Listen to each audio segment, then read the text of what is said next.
We are all taught the same basic formula for success. Work hard, be the smartest person in the room, and you will secure the promotion. But the actual hierarchy of power operates on a darker logic. Showcasing your raw, unfiltered talent doesn't automatically pull you up the ladder. Often, it paints a target on your back. The people sitting above you in the chain of command are entirely human. They harbor quiet insecurities. They rely on the feeling that their top-tier position is justified by their superior intellect and skill. When you effortlessly demonstrate that you are sharper or more creative than they are, you don't inspire them. You trigger an existential panic.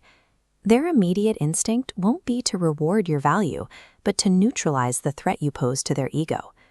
To survive and eventually conquer the hierarchy, you have to follow a rigid, counterintuitive rule. Never outshine the master. In 1661, France's finance minister, Nicolas Fouquet, sensed his influence with King Louis XIV was slipping. He decided the best way to secure his job was to prove his undeniable value and exquisite taste. Fouquet hosted an extravagant gathering at his newly built chateau, Vaux-le-Vicomte. He served 7-course meals featuring exotic foreign dishes, debuted a custom stage play by Molière, and concluded the night with a massive fireworks display. He expected the king to be overwhelmed with gratitude. Instead, as Europe's nobility marveled at Fouquet's wealth and sophistication, Louis XIV sat in simmering silence. The king felt deeply humiliated that a mere minister was receiving the admiration meant only for the crown. The very next day, Louis ordered his head musketeer to arrest his brilliant finance minister. Fouquet spent the remaining 20 years of his life locked in solitary confinement in an isolated mountain prison. To repair his bruised ego, Louis replaced Fouquet with a remarkably dull, penny-pinching accountant. Then the king hired Fouquet's exact architects to build the Palace of Versailles, dwarfing Fouquet's estate and ensuring no one would ever question the king's absolute supremacy again. Fouquet thought his dazzling display would make him indispensable. In truth, drawing the spotlight to his own brilliance only cast a harsh shadow on his master's insecurities. Compare that disaster to the strategy of Italian astronomer Galileo Galilei. In the early 1600s, Galileo kept presenting brilliant inventions to powerful nobles. They would accept his work, offer him polite praise, and hand him a token gift. He was famous, but constantly begging for funding. In 1610, he made a massive astronomical breakthrough. Pointing his newly improved telescope to the sky, he discovered the 4 moons orbiting Jupiter. Instead of splitting the credit among his peers, or simply giving the telescope away, he changed his approach. He decided to package the cosmos itself and offer it to the wealthiest ruling family in Italy, the Medicis. This printed astronomical chart maps the precise positions of Jupiter's moons. Galileo publicly declared that these 4 orbiting stars represented the current ruler, Cosimo II, and his 3 brothers.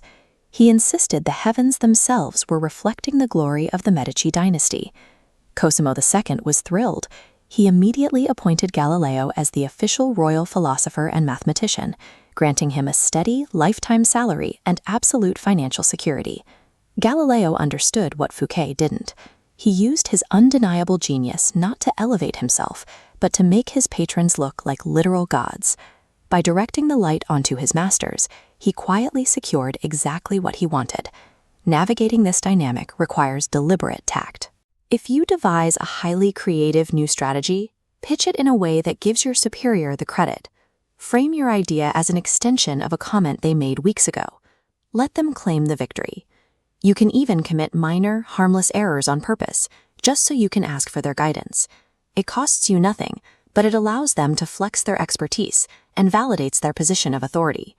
But even if you master this and become their most trusted confidant, do not get comfortable. Take the story of Sen no Rikyu, the most revered tea master in 16th century Japan. Rikyu had immense influence over Emperor Hideyoshi, complete with his own quarters inside the palace. Believing he had achieved equal footing, Rikyu placed a wooden statue of himself wearing sandals, a strictly royal privilege, inside a prominent temple. Hideyoshi saw this overreach, arrested his favorite advisor, and ordered his death. The favor of the powerful is conditional. Assuming that proximity grants you equal status or shared privileges is a fast track to ruin. This raises a tactical question.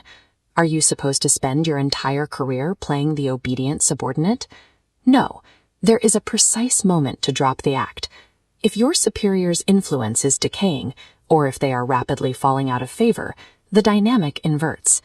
Observe this graph tracking power trajectories over time. If your master's position is genuinely collapsing, do not hold back. Strike cleanly, demonstrate your clear superiority, and permanently remove them from the equation. Power behaves like astronomy.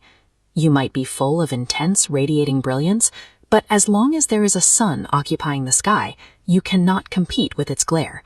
Contain your ego, blend into the background while they absorb the daylight, and wait with absolute patience for their light to fade, so you can claim the night sky for yourself.